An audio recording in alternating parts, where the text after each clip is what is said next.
नमस्कार, जय हिंद, वंदे मातरम साथियों। स्वागत करते हैं आपके अपने YouTube channel Jaiswal coaching centre पर। मैं आपके साथ विजय सर। दोस्तों, पर्यावरण की पार्ट नंबर 18 यहाँ पे कर रहे हैं आप लोग। दोस्तों, सभी प्रश्न आपके एनसीईआरटी के पैटर्न पर रहेंगे। तो दोस्तों, वाकई में ज़िंदगी बदलने वाला यह वीडियो होने वाला है। चलिए आइए देख लेते हैं। पहला प्रश्न स्क्रीन पर आ चुका है। प्रश्न बहुत ही महत्वपूर्ण है दोस्तों। ऐसे प्रश्न आपकी एग्जाम में बहुत बार दोस्तों पूछे जा चुके हैं। और पहला प्रश्न यह है, चिपको आंदोलन की जनक जो है गौरा देवी द्वारा चिपका आंदोलन किस गांव में प्रारंभ किया गया था। दोस्तों, अभी तक आपने चिपको आंदोलन से देखे, यहाँ चिपको आंदोलन से 102 प्रश्न आपके रखे हुए हैं। 100% दोस्तों बता रहा हूँ, एक दो प्रश्न जरूर हर शिक्षक भर्ती परीक्षा में पूछे जाते हैं। तो चिपको आंदोलन की जनक कौन है? तो गौरा देवी है। और चिपको आंदोलन किस गांव के प्रारंभ किया गया था?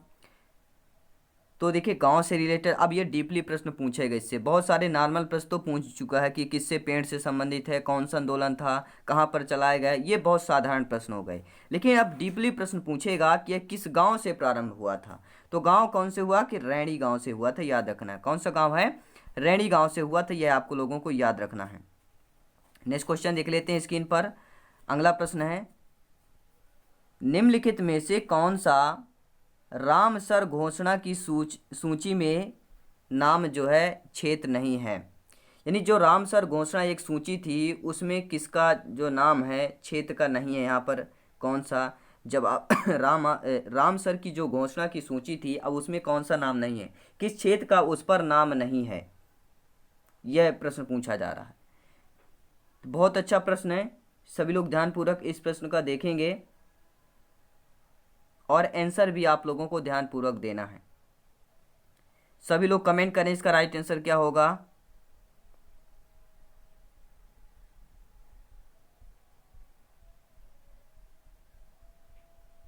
निम्नलिखित में से कौन सा रामसर घोषणा की सूची में जो नाम क्षेत्र नहीं है, कौन सा क्षेत्र नहीं है? कमेंट करें इसका आप लोग आंसर, कमेंट बॉक्स में बताएं इसका आंसर क्या होगा। नेक्स्ट क्वेश्चन आइए देख लेते हैं। अगला प्रश्न है, निम्नलिखित में से कौन सा भारत के 3 जैव विविधता हॉट स्पॉट में से एक है। दोस्तों, यह बताना है निम्नलिखित में से कौन सा भारत के 3 जो है जैव विविधता हॉट स्पॉट में से एक है। कौन सा है? अरावली हिल्स, खासी हिल्स, हिमालय हो गया, या इनमें से कोई नहीं। दोस्तों, राइट आंसर क्या हो जाएगा इसका? निम्नलिखित में से कौन सा भारत के 3 जैव विविधता हॉट स्पॉट में से एक है? तो वह आपका हिमालय, जो आपके जैव विविधता का हॉट स्पॉट है। तो जो 3 आपके हॉट स्पॉट है दोस्तों, 3 में से आपका एक आपका हिमालय भी शामिल होता है। और बहुत से बच्चे सोच रहेंगे सर इसका तो आंसर आपने दिया ही नहीं। तो चलिए इसका भी आंसर दे लेते हैं कि कौन सा रामसर घोषणा की सूची में नाम क्षेत्र नहीं है। तो आपके कौन सा हो जाएगा? सभी लोग बताएं। 4th ऑप्शन हो जाएगा। क्या हो जाएगा? राजमंद झोल हो जाएगा, जिसे जल पुरुष के नाम से भी जाना जाता है। याद रखना, 4th option is the right answer हो जाएगा। चलिए बात कर रहे थे हम, अगले प्रश्न की बात करेंगे। नेक्स्ट क्वेश्चन स्क्रीन पर है, तरुण भारत संघ के राजेंद्र को किस कार्य के लिए मैग्सेसे पुरस्कार दिया गया था। दोस्तों, तरुण भारत संघ की शुरुआत राजेंद्र सिंह जी द्वारा की गई थी। किस कार्य के लिए मैग्सेसे पुरस्कार दिया गया था? यहाँ पे इन्हों को एक पुरस्कार मिला था। तरुण भारत संघ के प्रणेता कौन है? राजेंद्र सिंह जी हैं। इनको एक पुरस्कार मिला था। किस क्षेत्र पर पुरस्कार या किस कार्य के लिए दिया गया था? जल संरक्षण के लिए, सामुदायिक संरक्षण के लिए, वानिकी के लिए, या आपका वनों के संरक्षण या सौर ऊर्जा के लिए। तो दोस्तों, तरुण भारत संघ सभी लोग जानते हैं, जल संरक्षण के लिए 2 आपके चलाए गए थे संघ। एक तरुण भारत संघ है और एक दूसरा और है जो बच्चों के द्वारा चलाया गया था। ठीक है, तो आप लोग उसका नाम कमेंट बॉक्स में करेंगे कि दूसरा जो है इसका कौन सा जल संरक्षण के लिए संघ चलाया गया था जो बच्चों के द्वारा चलाया गया था। तो तरुण भारत संघ राजेंद्र सिंह जी हैं।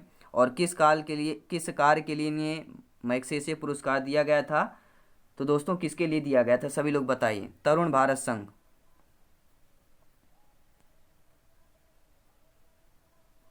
तो दोस्तों इस किसके लिए दिया गया था? सौर ऊर्जा के लिए दिया गया था। किसके लिए दिया गया था? सौर ऊर्जा के लिए दिया गया था मैग्सेसे पुरस्कार। ये याद रखना है, सौर ऊर्जा के लिए इनको मैग्सेसे का पुरस्कार दिया गया था। नेक्स्ट क्वेश्चन आइए देख लिए। अगला प्रश्न आइए देखते हैं, निम्नलिखित में से कौन सा विश्व का सर्वोच्च पर्यावरण संरक्षण पुरस्कार है? बहुत अच्छा प्रश्न है। निम्नलिखित में से यह आपको बताना है कि कौन सा विश्व का सर्वोच्च पर्यावरण संरक्षण का पुरस्कार है। सर्वोच्च दोस्तों, सबसे अच्छा, सर्वोत्तम यानी सर्वोच्च, सबसे ऊपर पर्यावरण संरक्षण पुरस्कार है। गोल्डन बियर पुरस्कार, गोल्डन पांडा पुरस्कार, गोल्डन ग्लोब पुरस्कार, गोल्डन पामसा पुरस्कार। तो विश्व का सर्वोच्च पर्यावरण संरक्षण पुरस्कार कौन है? आप लोग कमेंट द्वारा जरूर बता सकते हैं। तो आपका क्या हो जाएगा? पांडा पुरस्कार। गोल्डन पांडा पुरस्कार दोस्तों यह विश्व का सर्वोच्च पर्यावरण संरक्षण का पुरस्कार है, याद रखिएगा। बहुत बार आपकी एग्जाम में पूछा गया प्रश्न है और सभी डीपली प्रश्न है, कठिन प्रश्न है दोस्तों। नेक्स्ट क्वेश्चन यह है, रेड डेटा बुक में विकास विवरण दर्ज होता है। जो रेड डेटा बुक होता है उसमें किसका विवरण दर्ज होता है? आपने शायद नाम सुना होगा, जब आप एनसीईआरटी की बुक पढ़ेंगे रेड डेटा बुक का जिक्र होगा वहां पर, तो उसमें किस चीज का विवरण दर्ज होता है? केवल विलुप्त जानवरों का, संकटग्रस्त पौधों व जीवों का, केवल संकटग्रस्त पौधों का, या पौधे के जीवाश्म का? तो रेड डेटा बुक में किसका विवरण दर्ज होता है? तो दोस्तों यह संकटग्रस्त पौधों व जीवों का ब्यौरा या विवरण आपका दर्ज होता है। नेक्स्ट क्वेश्चन स्क्रीन पर है, बहुत अच्छा प्रश्न है। दुनिया में सबसे पहले मुहावरे का मैंग्रोव वन कहाँ स्थित है? दुनिया में बात कर रहे हैं दोस्तों, दुनिया यानी कि वर्ल्ड की बात की गई है। तो वर्ल्ड में, दुनिया में सबसे बड़े मुहावरे का मैंग्रोव वन इस कहाँ स्थित है? सभी लोग बताएं। राइट, देखिए पहला ऑप्शन क्या दिया? सुंदर राष्ट्रीय उद्यान। अब सभी लोगों को पता है कि जो सुंदर राष्ट्रीय उद्यान है यह कहाँ है भैया, तो सभी लोग बता दीजिए। सभी लोग बताएंगे पश्चिम बंगाल में है सर। और पश्चिम बंगाल में सुंदरवन क्यों नाम प्रसिद्ध हुआ? क्योंकि सुंदर नामक वृक्ष, बहुत सारे वृक्ष यहाँ पे थे, इसलिए सुंदरवन राष्ट्रीय उद्यान इसका नाम दे दिया गया, जो आपके पश्चिम बंगाल में है।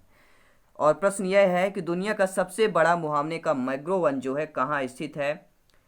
तो वह आपके सुंदरवन राष्ट्रीय उद्यान में ही स्थित है, याद रखिएगा। बहुत ही अच्छा प्रश्न है। और ये नंदा देवी फूलों की घाटी राष्ट्रीय उद्यान ये भी प्रसिद्ध है दोस्तों, बहुत बार जो आपकी एग्जाम में पूछा भी जाता है, तो इंपॉर्टेंट प्रश्न है। नेक्स्ट क्वेश्चन आइए देख लेते हैं दोस्तों। आर्सेनिक से प्रश्न आपका आता है, लाइकेन हो गया, आर्सेनिक हो गया।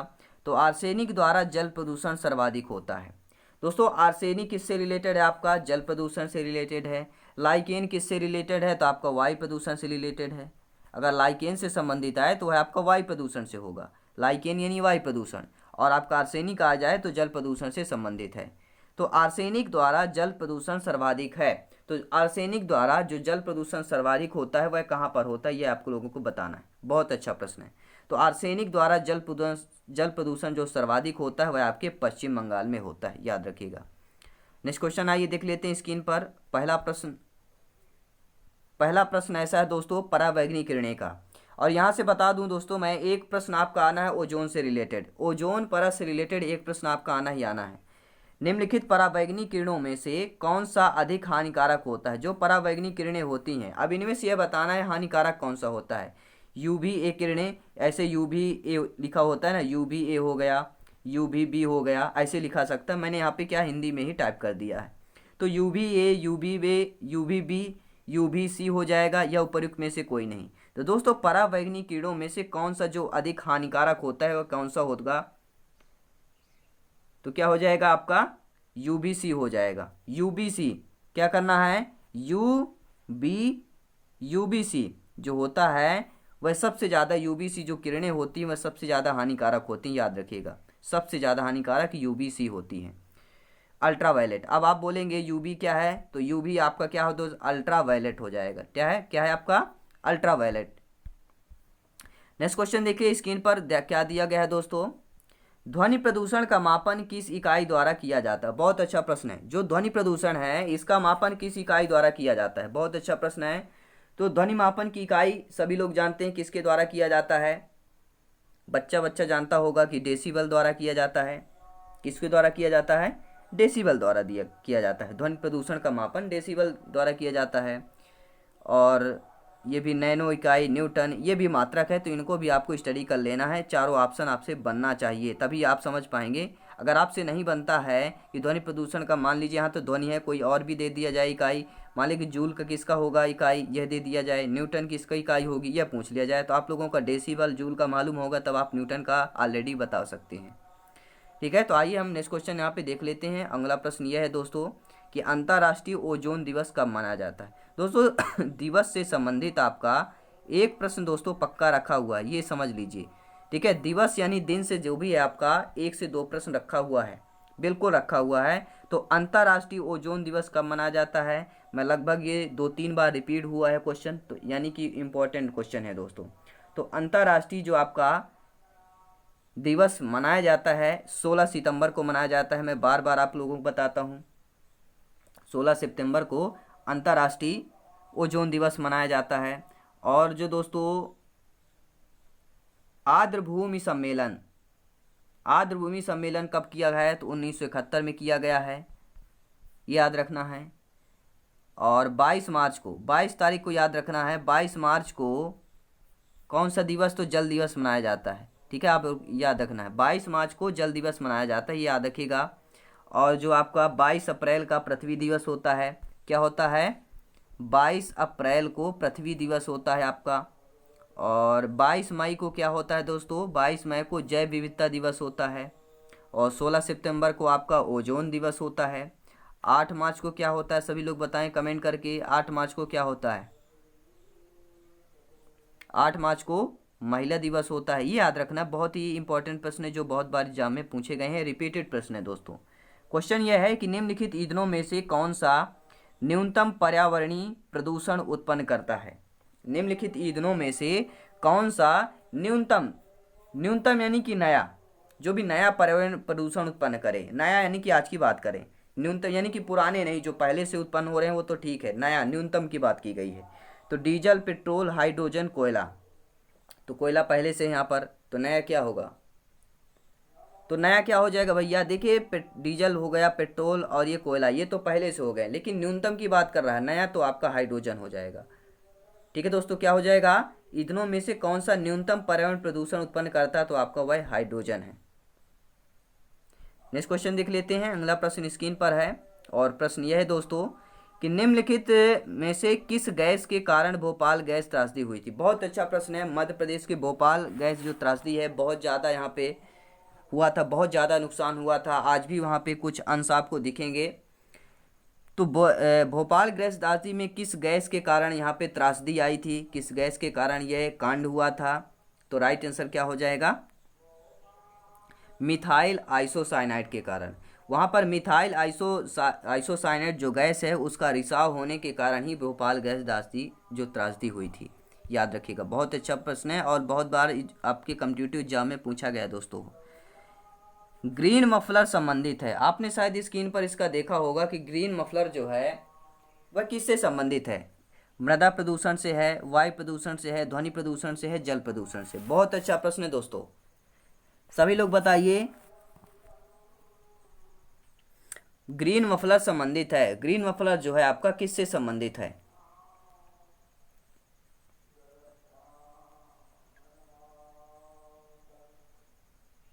तो दोस्तों ग्रीन मफलर जो है आपका ध्वनि प्रदूषण से संबंधित है।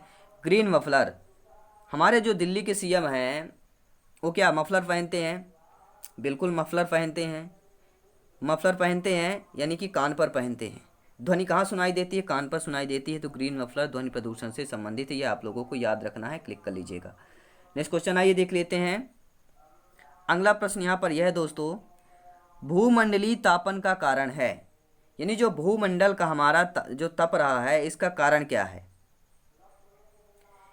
हिमनदों में वृद्धि, कार्बन डाइऑक्साइड में वृद्धि, कार्बन डाइऑक्साइड में कमी, या वनों में वृद्धि।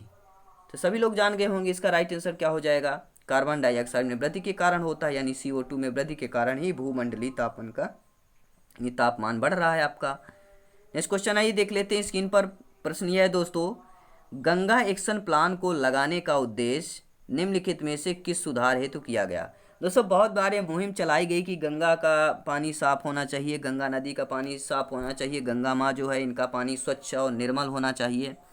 तो ये जो उद्देश्य है दोस्तों, एक्शन प्लान जो लिया गया, तो यह किस सुधार हेतु लिया गया था। जल की गुणवत्ता के लिए, जल का वेग के लिए, जल की प्रचुरता या तापमान के लिए। तो गंगा जल जो एक्शन लिया गया था वह किस लिए लिया गया था दोस्तों? वह आपके जल की गुणवत्ता के लिए लिया गया था। ठीक है, नेक्स्ट क्वेश्चन आइए देख लेते हैं। अगला प्रश्न यह है, बहुत अच्छा प्रश्न है दोस्तों। प्रश्न यह पूछा जा रहा है, गैसीय अपशिष्ट है, जो आपका गैसीय अपशिष्ट है वह कैसा अपशिष्ट कहलाता है? ठीक है, द्रव अपशिष्ट हो गया, जल अपशिष्ट तो कह ले, लेकिन यहाँ पे गैसीय अपशिष्ट है तो कौन आएगा? सब्जी एवं फल के छिलके क्या गैस से संबंधित होता है? बिल्कुल नहीं होता है, तो आपका ये ऑप्शन नहीं होगा। दूसरा है घरों की नालियों में गंदा पानी हो गया, ये चांसेज हो सकते हैं आपके। फिर है खेत खलिहानों से निकलने वाला कचरा, तो ये गैसीय अपशिष्ट नहीं कहलाएगा। लकड़ी कोयला से जलने वाला धुआं। अब बताइए क्या होगा राइट आंसर? गैसीय अपशिष्ट है तो फोर्थ ऑप्शन जो है क्या हो जाएगा आपका दोस्तों?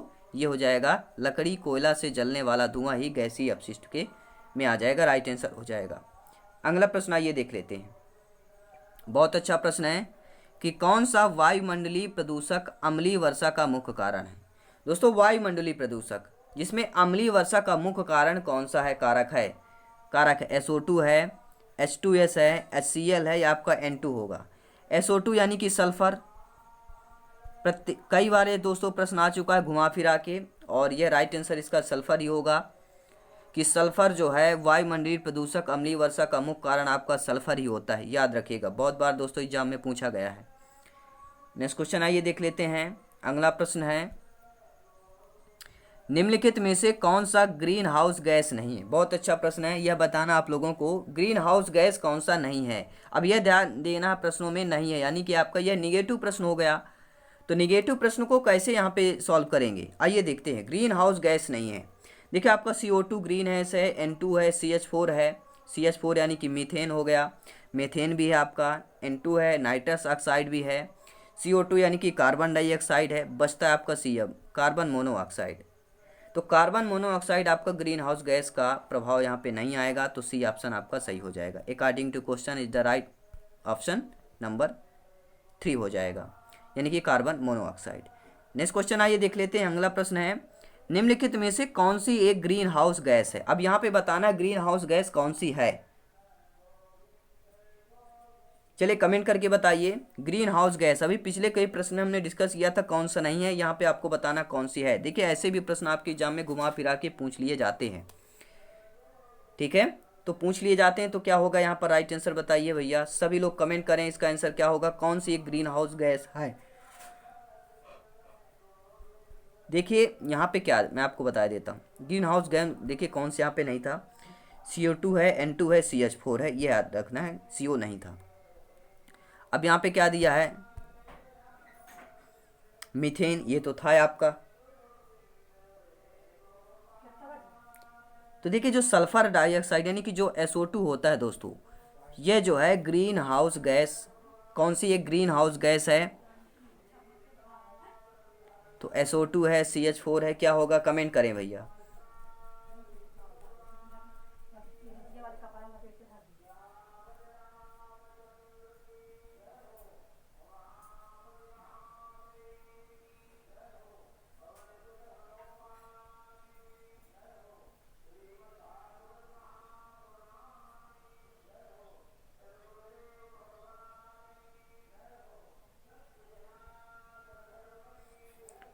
तो दोस्तों आप लोगों ने बताया इसका राइट आंसर क्या होगा,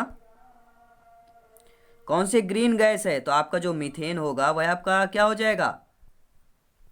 तो बहुत सारे यहाँ पे कमेंट्स आ चुके हैं, अभी तक बहुत ज़्यादा कमेंट आए हैं, क्योंकि यहाँ पर मैंने पहले बता दिया था CO2 N2 CH4 आपके ग्रीन हाउस गैस हैं, लेकिन CO आपका नहीं था। तो यहाँ पे देखिए कौन सा दिया गया, तो CH4 ऑप्शन दिया गया है, यानी कि मीथेन दे दिया गया है। देखिए CH4 सूत्र ना लिख कर यहाँ पे हमने क्या हिंदी से लिख दिया मीथेन, तो ऐसे भी प्रश्न आते हैं आपको कन्फ्यूज करने के लिए।